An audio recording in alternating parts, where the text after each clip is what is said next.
Ako si Soiti, si Ramsa na nagluto tayo ng gisadong sayote, may mais at itlog. Kakaiba yan, pero masustansya talaga yan. Tignan mo pala yung picture, makulay na makulay.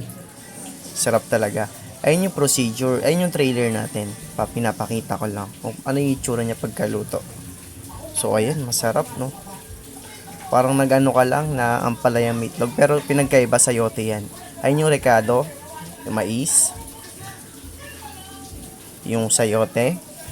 Igigisa natin yan. Igisa ang aromatics.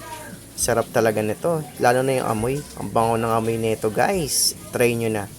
Ilagay na natin yung sibuyas. Habang ginigisa ko yan, ang bango. Nakakagutom na. Haluin natin. Mekos-mekos na natin yan. Diba? Siram kadi. Ilagay natin yung kamatis. Lulutuin natin ng gusto yan. Halo-haloin na natin para magisa siya ng masyado. Ganyan ang itsura niya. Lagyan natin ng paminta para umano yung amoy. Sarap ng amoy ng paminta habang ginigisa yan. Ilalagay na rin natin dyan yung sayote para maluto na agad. Haluin ulit. Para mabalance lang yung lasa niyan. Sarap nito guys. Try nyo na yung recipe na to. Napakasimple, tipid pa. Ilagay na natin yung mais. Yung mais may pagkamatamis yan para mabalance. Ilagay natin ng asin yan.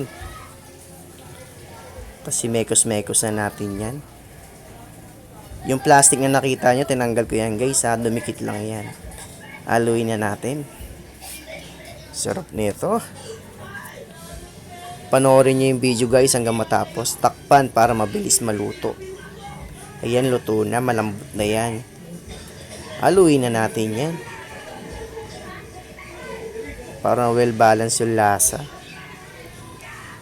Isusunod na natin dyan yung ilagay na ang itlog. Binatik ko na itlog yan. Mga 6 na peraso yan guys. Masustansya to. Try nyo na yung recipe.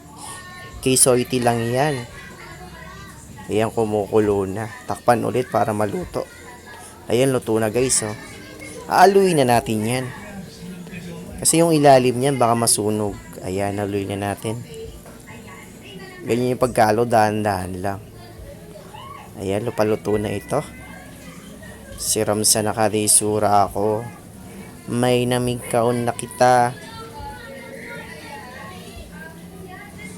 Bango nito. Malapit na maluto nito guys. Follow nyo yung mga ko guys ha. Panoorin nyo yung video. Masiramon. Takpan ulit natin yan. Pagkabukas, luto na. Yamitik ko dasay.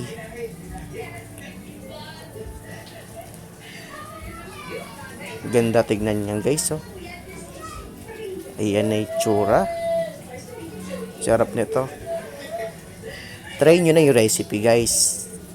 Tara na yan na. Luto na yan guys. Salamat po. Thanks for watching.